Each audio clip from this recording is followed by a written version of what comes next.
तो हेलो बच्चों, कैसे हो आप सब? होप सभी अच्छे ही होंगे। तो स्वागत है आपका हमारे यूट्यूब चैनल पढ़ाई एट होम पे। तो इस चैनल में हमने क्लास 9th का chapter the fundamental unit of life start किया था। उसमें हम लोगों ने क्या क्या पढ़ लिया था? हम लोगों ने पढ़ लिया था introduction of cell, discovery of cell, और फिर हमने डिफरेंस पढ़े थे यूनिसेलुलर और मल्टी सेलुलर के बीच। अब हम बच्चों क्या पढ़ेंगे? प्रोकैरियोटिक सेल और यूकैरियोटिक सेल क्या होता है, और ऐसे सिस्टमिक वे में पढ़ेंगे कि हमको दोनों समझ भी आए, दोनों को एक दूसरे से हम रिलेट भी कर पाए, और दोनों में डिफरेंसेस क्या हैं हम ये भी जान पाए। ठीक है, तो बच्चों हमारा आज का टॉपिक क्या है? Prokaryotic and eukaryotic cell. तो प्रोकैरियोटिक यूकैरियोटिक सेल पढ़ने से पहले हम ये जानेंगे कि अर्थ पे जितने भी लिविंग ऑर्गेनिज्म जो है वो प्रेजेंट हैं, उसको हम फर्दर 2 टाइप्स में जो है ना वो डिवाइड कर सकते हैं। वो 2 टाइप्स क्या होगा? तो वो 2 टाइप्स होगा नॉन सेलुलर ऑर्गेनिज्म, ऐसा ऑर्गेनिज्म जिसमें एक भी सेल नहीं हो, और दूसरा क्या होगा? Cellular organism. तो बच्चों आप कहोगे कि आपने तो सर कहा था कि जो भी लिविंग ऑर्गेनिज्म है वो सेल का बना ही होगा। ठीक, तो नॉन सेलुलर ऑर्गेनिज्म है फिर भी वो लिविंग कैसे है? तो हम आगे पढ़ेंगे, जानेंगे कि ये लिविंग कैसे होता है और नॉन लिविंग कब होता है। तो फिलहाल मैंने लिखा है non cellular organism. Non cellular organism क्या होता है? The cell which do not contain any cell in their body organisation. Non cellular organism वैसा ऑर्गेनिज्म जो अपने बॉडी के ऑर्गेनाइजेशन में एक भी सेल नहीं रखता है, उसको क्या कहते हैं हम? Non cellular organism. इस बात को नोट कर ले, इसमें एक भी सेल नहीं होता है। ठीक है, तो दूसरा पॉइंट क्या है? It is lack of any membrane. जब उसमें सेल ही नहीं होगा तो मेम्ब्रेन किस बात की होगी? उसको प्रोटेक्ट करने की जरूरत ही नहीं आएगी फिर। And do not show any characteristic of life. जैसा कि मैंने कहा था, अगर कोई भी ऑर्गेनिज्म लिविंग शो कर रहा है तो उसमें सेल होना नेसेसरी है। अगर इसमें सेल नहीं है तो ये लाइफ की कैरेक्टरिस्टिक जो है वो शो नहीं करेगी। फिर ये लिविंग कब होता है? तो ये लिविंग तब होता है ना कि जैसे कोई लिविंग बॉडी है, उसके अंदर ये एंटर करता है, और एंटर करने के बाद उसके लिविंग सेल्स के थ्रू ये लिविंग रह पाता है, सरवाइव करता है, न्यूट्रिशन लेता है, ग्रो करता है, रिप्रोड्यूस करता है। तो ये जो होस्ट सेल, जिस सेल में ये नॉन सेलुलर ऑर्गेनिज्म जाके रहते हैं, ये सारे फंक्शंस करते हैं, उस सेल को क्या कहते हैं? हम होस्ट सेल कहते हैं। तो ये अपना लिविंग रहने के लिए किसी दूसरे लिविंग सेल्स का यूज करते हैं, चाहे वो सेल प्रोकैरियोटिक हो या यूकैरियोटिक हो, दोनों में ये सेल सरवाइव कर सकता है। लेकिन जब तक ये सेल्स के अंदर है तभी लिविंग है, जैसे ही होस्ट सेल के बाहर रहेगा फिर ये नॉन लिविंग हो जाएगा। ठीक, तो थर्ड पॉइंट हमारा क्या है? It uses cell machinery of host cell to reproduce. ये अब जाहिर सी बात है कि इसकी जो प्रजातियां हैं, इसकी जो स्पीसीज है वो बढ़ेंगी कैसे? बढ़ेंगी तब जब ये रिप्रोड्यूस करेगी। ठीक है ना, तो ये रिप्रोड्यूस भी करती है। तो रिप्रोड्यूस करने के लिए जो है ये होस्ट सेल जो होता है उसका जो मशीनरी होता है, जो सेल की मशीनरी, उसमें जो फंक्शंस होते हैं, उस फंक्शंस को यूज करके ये रिप्रोड्यूस करता है। ठीक है, और अपना जो है वो वंश को बढ़ाता है। तो बच्चों आप कहोगे कि ये नॉन सेलुलर ऑर्गेनिज्म का एग्जाम्पल क्या होता है? तो वो वायरस होता है। वायरस एक ऐसा नॉन सेलुलर ऑर्गेनिज्म है जिसमें एक भी सेल नहीं होता है, और ये वैसे नॉन लिविंग होता है, लेकिन किसी होस्ट सेल में जाने के बाद ये फिर लिविंग की तरह वर्क करने लगता है। ठीक है बच्चों, तो इसको नोट डाउन करिए, फिर हम आगे पढ़ते हैं। आगे पढ़ेंगे हम सेलुलर ऑर्गेनिज्म के बारे में। तो बच्चों हमने 2 टाइप्स के लिविंग ऑर्गेनिज्म पढ़े। कौन कौन सा? एक नॉन सेलुलर, दूसरा सेलुलर। नॉन सेलुलर के बारे में हमने पढ़ा, उसको लिख लिया। नॉन सेलुलर क्या होता है? जिसके बॉडी ऑर्गेनाइजेशन में एक भी सेल नहीं होता है। वो लिविंग कैसे होता है? तो लिविंग तब होता है जब वो किसी होस्ट सेल में एंटर करता है तो वो जाके लिविंग होता है, और उसी का मैशनरी यूज करके वो क्या करता है, खुद न्यूट्रिशन लेता है, खुद को रिप्रोड्यूस करता है। ठीक है, और उसका एग्जाम्पल हमने पढ़ा वायरस। अब हम पढ़ेंगे सेलुलर ऑर्गेनिज्म। सेलुलर ऑर्गेनिज्म वैसा ऑर्गेनिज्म जो सेल का बना हो, या एक सेल का बना हो या बहुत सारे सेल का बना हो। तो हमने पहले पढ़ा जो एक सेल का बना है वो यूनिसेलुलर, तो बहुत सारे सेल्स का बना है वो मल्टी सेलुलर। वो दोनों किस में ही आएंगे पता है, सेलुलर ऑर्गेनिज्म में आएंगे। तो सेलुलर ऑर्गेनिज्म को हम बोल सकते हैं that they contain either one or many cells in their body organisation. ये क्या करते हैं, ये या तो एक या तो बहुत सारे सेल्स यूज करते हैं अपने बॉडी ऑर्गेनाइजेशन में। मतलब एक सेल का या बहुत सारे सेल्स का इनका बॉडी बना होता है, जो हमने पहले पढ़ लिया है कि एक सेल का बना हो तो यूनिसेलुलर, और बहुत सारे सेल का बना है तो मल्टी सेलुलर। उसके एग्जांपल्स है कुछ, बैक्टीरिया है, एनिमल्स है, प्लांट्स है। बैक्टीरिया क्या है, यूनिसेलुलर ऑर्गेनिज्म है। एनिमल्स और प्लांट्स क्या है, मल्टी सेलुलर ऑर्गेनिज्म है। तो बच्चों ये सेलुलर ऑर्गेनिज्म भी फर्दर टू टाइप्स में डिवाइड होते हैं। कौन कौन सा, प्रोकैरियोटिक एंड यूकैरियोटिक। प्रोकैरियोटिक और यूकैरियोटिक क्या होता है, तो इसको हम जानते हैं। प्रोकैरियोटिक ऑर्गेनिज्म जो होते हैं उसको प्रोकैरियोट्स कहते हैं। प्रोकैरियोट्स ऐसा ऑर्गेनिज्म जिसमें जो होता है ना प्रिमिटिव और इनकम्प्लीट सेल होता है। प्रिमिटिव मतलब प्राचीन, इनकम्प्लीट मतलब अधूरा। एक सेल्स की जो रिक्वायरमेंट होती है जो उस सेल को पूरा करे, वो सारी कंटेंट्स इसमें नहीं होते हैं, इसीलिए इनकम्प्लीट सेल्स होता है। क्या इनकम्प्लीट होता है, क्या होता है और क्या नहीं होता है, वो हम आगे पढ़ेंगे। फिलहाल हम इतना जाने, this organism have primitive and incomplete cells, thus they contain prokaryotic cell in their body organization। इसीलिए ये अपने बॉडी के ऑर्गेनाइजेशन में कौन सा सेल रखते हैं, तो प्रोकैरियोटिक सेल रखते हैं। दूसरा क्या है, यूकैरियोट्स। यूकैरियोट्स क्या होता है, these have advanced and complete cell। ये एक एडवांस्ड सेल होता है और कंप्लीट सेल होता है। एडवांस्ड कैसे, ऐसे प्रिमिटिव सेल कौन सा हो गया, प्रोकैरियोट। ये प्रोकैरियोट से ही एडवांस्ड होके आया होता है जो यूकैरियोट्स होता है। ठीक है, तो these have advanced and complete cell. एक सेल की जो भी रिक्वायरमेंट्स होती है जो उसको पूरा करता है वो सारे इसमें मौजूद होते हैं, इसीलिए कंप्लीट सेल इसमें पाया जाता है। Sales contain membrane bound nuclei. Eukaryotes में जो सेल पाए जाते हैं उसका जो सेल होता है वो मेम्ब्रेन बाउंड न्यूक्लियाई होता है, and other cellular organelles and are called eukaryotic cell. Eukaryote में जो सेल होते हैं वो मेम्ब्रेन बाउंड न्यूक्लियाई रखते हैं। ठीक है, न्यूक्लियाई क्या है हम आगे पढ़ेंगे, इसको डिटेल में पढ़ेंगे। And other cellular organelles, cell के अंदर भी कुछ ऑर्गेनेल्स होते हैं जो उसमें फंक्शन करते हैं। ठीक है, सारे ऑर्गेनेल्स को हम आगे डिटेल में बहुत ही ब्रीफ रूप में पढ़ेंगे उसको। And organelles and are called eukaryotic cells। मतलब cells contain membrane bound nuclei and other cellular organelles and are called cellular and are called eukaryotic cell। ठीक है बच्चों, तो इसको नोट करिए, फिर हम आगे क्या पढ़ेंगे, हम डिफरेंस पढ़ेंगे प्रोकैरियोटिक और यूकैरियोटिक सेल्स में। ठीक है बच्चों, तो हमने पढ़ा लिविंग ऑर्गेनिज्म। लिविंग ऑर्गेनिज्म भी टू टाइप्स के होते हैं, नॉन सेलुलर एंड सेलुलर। अब सेलुलर ऑर्गेनिज्म भी टू टाइप्स के, प्रोकैरियोट्स एंड यूकैरियोट्स। ठीक है, हमने दोनों को पढ़ा, प्रोकैरियोट्स एंड यूकैरियोट्स क्या है। दोनों में हमने पाया कि प्रोकैरियोट्स में कौन सा सेल होता है, प्रोकैरियोटिक सेल होता है। यूकैरियोट्स में कौन सा सेल होता है, तो यूकैरियोटिक सेल होता है।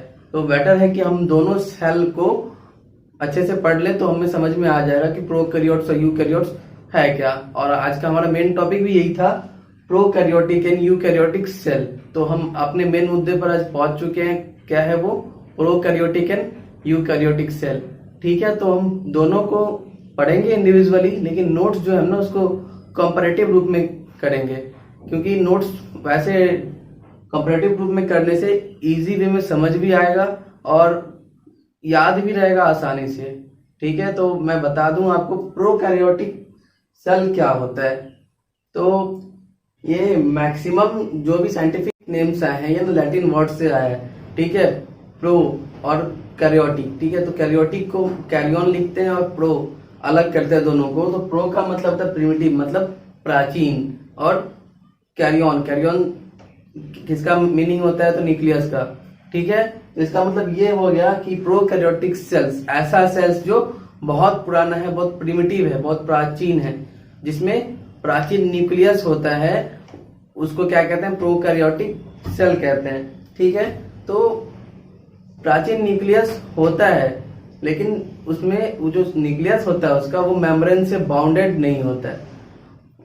मेम्ब्रेन से बाउंडेड नहीं होने की वजह से उसमें क्या होता है, सेल ऑर्गेनेल्स होते हैं, वो सेल ऑर्गेनेल्स भी उसमें नहीं होता है। सेल के अंदर साइटोप्लाज्म होते हैं, और उस साइटोप्लाज्म में वो किसी भी रीजन में आपको मिल सकता है। उसका कोई स्पेसिफिक रीजन नहीं होने की वजह से वो कहीं भी आपको मिल जाएगा, और उसको न्यूक्लियस नहीं कहते हैं, उसको हम न्यूक्लियोइड कहते हैं। ठीक है, तो प्रोकैरियोटिक सेल में जो न्यूक्लियस होता है वो मेम्ब्रेन लेस होता है, उसमें मेम्ब्रेन नहीं होता है। मेम्ब्रेन नहीं होता है, इसकी वजह से उसमें क्या होता है, मेम्ब्रेन बॉन्ड ऑर्गेनेल्स भी नहीं होता है, और उसका कोई स्पेसिफिक रीजन नहीं होता है, वो कहीं भी आपको मिल सकता है, इसीलिए उसको न्यूक्लियोइड कहते हैं। ठीक है, और उसमें जो होता है एक सिंगल क्रोमोसोम ही होता है, जो डायरेक्टली साइटोप्लाज्म से वो कांटेक्ट में होता है। ठीक है, तो प्रोकैरियोटिक सेल के बारे में हमने जाना। अब हम जानेंगे यूकैरियोटिक सेल। यूकैरियोटिक सेल में यू उसका मतलब होता है ट्रू, और कैरियोटिक जो कि कैरियन से बना है उसका मतलब होता है न्यूक्लियस, जो पता ही है हम लोगों को। मतलब वो ट्रू न्यूक्लियस होता है, वो न्यूक्लियस जो एडवांस्ड होता है, जो कंप्लीट होता है। कंप्लीट सेल किसको कहेंगे, जिसमें जो न्यूक्लियस है वो मेम्ब्रेन बाउंड होगा, और उस मेम्ब्रेन बाउंड न्यूक्लियस में जितने भी ऑर्गेनेल्स होते हैं वो पूरे पूरे ऑर्गेनेल्स होने चाहिए। ठीक है, वो ऑर्गेनेल्स कौन कौन से होते हैं हम आगे पढ़ेंगे, उसको डिटेल में पढ़ेंगे। ठीक, उसकी वजह से ये यूकैरियोटिक सेल जो होता है उसको हम कंप्लीट सेल कहते हैं, क्योंकि इसमें न्यूक्लियस जो होता है वो मेम्ब्रेन बाउंड होता है, उसका स्पेसिफिक रीजन होता है जो कि सेंटर में ही होता है। वो साइटोप्लाज्म में आपको इधर उधर तैरता हुआ नहीं मिलेगा, और उसमें एक से ज्यादा क्रोमोसोम्स पाए जाते हैं। ठीक है, तो अब दोनों को हम कंपैरेटिव वे में देखते हैं तो ज्यादा अच्छे से समझ में आएगा। तो चलिए हम पहला पॉइंट देखते हैं। पहला पॉइंट क्या है, प्रिमिटिव एंड इनकम्प्लीट सेल। ये इनकम्प्लीट क्यों है, क्योंकि इसका जो न्यूक्लियस है वो मेम्ब्रेन बाउंड नहीं है, और उसमें सेल ऑर्गेनेल्स नहीं होते हैं। यूकैरियोटिक सेल वो क्या होता है, एडवांस्ड होता है और कंप्लीट होता है। एडवांस्ड क्यों है, क्योंकि ये प्रोकैरियोटिक से ही वो इवोल्यूट होके आया है, और कंप्लीट इसलिए है क्योंकि उसके अंदर जो न्यूक्लियस है वो मेम्ब्रेन बाउंडेड है, और उसके अंदर सारे ऑर्गेनेल्स पाए जाते हैं। Second point, size of a cell is generally small. Prokaryotic cell का जो साइज है वो जनरली छोटा होता है। कितना होता है, तो 1 to 10 मिलीमीटर। यूकैरियोटिक सेल का जो साइज होता है वो जनरली लार्ज होता है, वो रेस्पेक्टिवली प्रोकैरियोटिक से लार्ज होता है। उसका साइज अप्रोक्स 5 to 100 मिलीमीटर होता है। थर्ड पॉइंट क्या है, एब्सेंट मेम्ब्रेन बाउंड न्यूक्लियाई। ठीक है, प्रोकैरियोटिक सेल में जो है मेम्ब्रेन बाउंड न्यूक्लियाई नहीं होता है, और इसका कोई स्पेसिफिक रीजन भी नहीं होता है। और साइटोप्लाज्म में इधर उधर आपको तैरता हुआ मिल जाएगा। ठीक, और उसी मेम्ब्रेन लेस न्यूक्लियाई को क्या कहते हैं, न्यूक्लियोइड कहते हैं प्रोकैरियोटिक सेल में। लेकिन यूकैरियोटिक सेल में क्या होता है, मेम्ब्रेन बाउंड न्यूक्लियाई होता है। वो मेम्ब्रेन बाउंड न्यूक्लियाई, उसको हम न्यूक्लियस कहते हैं। ठीक है, फोर्थ पॉइंट क्या है हमारा, it contains single chromosome. Prokaryotic cell जो है एक सिंगल क्रोमोसोम कंटेन करता है, और यूकैरियोटिक सेल में more than 1 chromosome. It contains more than 1 chromosome. Eukaryotic cell में जो है एक से ज्यादा क्रोमोसोम पाया जाता है। ठीक है, फिफ्थ पॉइंट क्या है हमारा, nucleus, nucleolus is absent. Prokaryotic cell में न्यूक्लियोलस नहीं होता है, यूकैरियोटिक सेल में न्यूक्लियोलस प्रेजेंट होता है। ये सारे टर्म्स जो आपको नए नए दिख रहे हैं, ठीक है, इसको हम आगे बहुत डिटेल में पढ़ेंगे। इसके लिए आपको ज्यादा सोचना नहीं है, बस आप इसको भी याद रखिए, आगे हम डिटेल में पढ़ेंगे, आपको पूरी बात अच्छे से समझ आएगी। 6 पॉइंट क्या हमारा, undefined nuclear region in the cytoplasm is called nucleoid.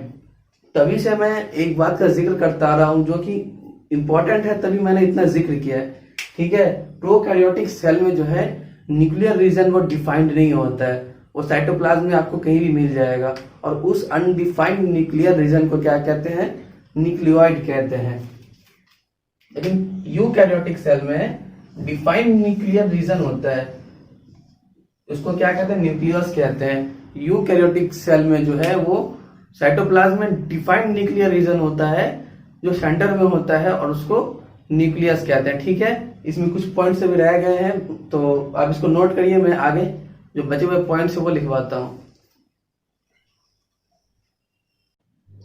तो बच्चों, हम अभी पढ़ रहे हैं प्रोकैरियोटिक और यूकैरियोटिक सेल के बीच डिफरेंस पढ़ रहे हैं। इसमें हमने अभी तक 6 पॉइंट्स पढ़ लिए, 2 और मेन पॉइंट्स बाकी हैं जो हम पढ़ लेते हैं, ठीक है।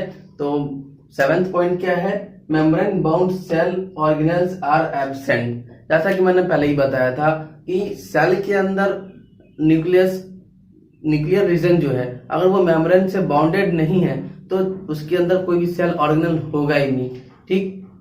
तो मैंने लिखा है membrane bound cell organelles are absent. क्यों एब्सेंट है, तो मेम्ब्रेन ही नहीं है, तो मेम्ब्रेन बाउंड सेल ऑर्गेनेल्स आएगा कहां से, ठीक है। और यूकैरियोटिक सेल में क्या होता है, तो न्यूक्लियर रीजन जो होता है न्यूक्लियस, वो मेम्ब्रेन से बाउंडेड होता है, इसी वजह से उसमें क्या होता है, सेल ऑर्गेनेल्स भी पाए जाते हैं। वो सेल ऑर्गेनेल्स कौन कौन से होते हैं, तो वो सेल ऑर्गेनेल्स जैसे कि माइटोकॉन्ड्रिया, प्लास्टिड्स, एंडोप्लाज्मिक रेटिकुलम, ठीक है, गोल्गी एपैरेटस जिसको हम गोल्गी कॉम्प्लेक्स भी कहते हैं, lysosomes, peroxisomes etcetera are present, ठीक है। यूकैरियोटिक सेल में जो मेम्ब्रेन बाउंड ऑर्गेनेल्स होते हैं वो कौन कौन से होते हैं, mitochondria, plastids, endoplasmic reticulum, Golgi apparatus या गोल्गी कॉम्प्लेक्स, लाइसोसोम्स, पेरोक्सिसोम्स, और भी बहुत सारे होते हैं, ठीक है। और ये यूकैरियोटिक सेल तो एनिमल में भी होते हैं, प्लांट में भी होते हैं। खैर, हम अभी इसको कंबाइंड पढ़ रहे हैं, फिर आगे हम उसको भी डिफरेंशिएट करेंगे animal cell and plant cell. तो हमने 7 पॉइंट क्या देखा, प्रोकैरियोटिक सेल में कोई भी मेम्ब्रेन बाउंड ऑर्गेनेल्स नहीं होते हैं, लेकिन यूकैरियोटिक सेल में मेम्ब्रेन बाउंड ऑर्गेनेल्स होते हैं जो कि ये हैं। और हम आते हैं अपने लास्ट पॉइंट की तरफ, cell division takes place by fission और बडिंग। प्रोकैरियोटिक सेल जो है, अब सेल जो है वो फिर रिप्रोड्यूस कैसे करेगा, तो रिप्रोड्यूस करने का जो प्रोसेस होता है प्रोकैरियोटिक सेल में वो कौन कौन सा होता है, फिजन होता है और बडिंग होता है। ये फिजन और बडिंग क्या होता है हम आगे इसको जानेंगे डिटेल में। फिलहाल हम ये जाने कि प्रोकैरियोटिक सेल में रिप्रोडक्शन कैसे होता है, तो फिजन और बडिंग के थ्रू होता है, जिसमें कोई भी माइटोसिस नहीं होता है। माइटोसिस भी पढ़ेंगे, माइटोसिस और मियोसिस क्या होता है, सेल डिवीजन, उसको डिटेल में उस टॉपिक को हम पढ़ेंगे, ठीक है। वही यूकैरियोटिक सेल का जो लास्ट पॉइंट है, cell division occurs by mitotic और मियोटिक डिवीजन। यूकैरियोटिक सेल में जो है वो उसमें भी सेल डिवीजन होता है, लेकिन उसका प्रोसेस क्या होता है, मियोटिक और माइटोटिक, वो दोनों हम डिटेल में पढ़ेंगे। तो खैर, हमने सारा जो मेन पॉइंट्स है उसको कलेक्ट करके दोनों को आपस में कंपेयर कर लिया, इजी वे में उसको लिख लिया कि अच्छे से समझ में भी आ जाए, और बहुत मेन बातें इसमें जान ली। बहुत कुछ रह गया होगा थोड़ा बहुत जो हम लोग को अभी नहीं पढ़ना, वो आगे की क्लासेस में पढ़नी है, ठीक है। हमारे क्लास के हिसाब से हमने काफी ज्यादा इसको पढ़ लिया है, ठीक है। तो बच्चों अच्छे से पढ़िए, फिर हम मिलते हैं आपसे नेक्स्ट क्लास में। Best wishes and thank you.